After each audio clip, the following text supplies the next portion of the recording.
बांगलादेशात हिंदूंवर सुरू असलेल्या अत्याचाराचा शिवप्रतिष्ठान हिंदुस्थानतर्फे निषेध करण्यात आलाय। बांगलादेशात जो नंगानाथ सुरू आहे त्याविरोधात सरकारने कठोर पावले उचलावीत अशी मागणी करण्यात आली आहे। याबाबतचे निवेदन जिल्हाधिकाऱ्यांना देण्यात आले।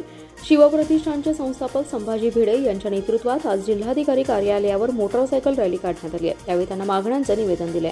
जिल्हाधिकाऱ्यांना दिलेल्या निवेदनात म्हटलंय, बांगलादेशात अल्पसंख्याक असलेल्या हिंदू समाजावर अत्याचार सुरू आहेत। तेथील पंतप्रधानांनी आपला जीव वाचवण्यासाठी भारतात आश्रय घेतला।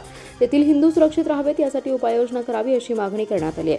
बांगलादेशातील या अत्याचाराच्या निषेधार्थ शिवप्रतिष्ठानतर्फे दुचाकी रॅली काढण्यात आली आहे। शेजारील राष्ट्राच्या अस्थिर वातावरणाचा गैरफायदा घेऊन नाशिक येथे जे दंगल सदृश प्रकार घडले त्यातील दोषींवर कारवाई करावी अशी मागणी याप्रसंगी करण्यात आली आहे। दरम्यान श्री शिवप्रतिष्ठानने बांगलादेशमध्ये हिंदूंवरील अत्याचाराच्या निषेधार्थ 25 ऑगस्ट रोजी सांगली जिल्हा बंदचा घेतलेला निर्णय मागे घेतलाय।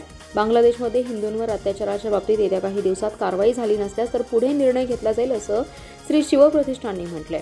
24 ऑगस्ट रोजी महाविकास आघाडीकडून पुकारण्यात आलेला बंद आणि 25 ऑगस्ट रोजी काही परीक्षा असल्याने लोकांची गैरसोय होऊ नये म्हणून शिवप्रतिष्ठानने 24 ऑगस्ट रोजीचा बंद मागे घेतला असल्याचा निर्णय घेतलाय।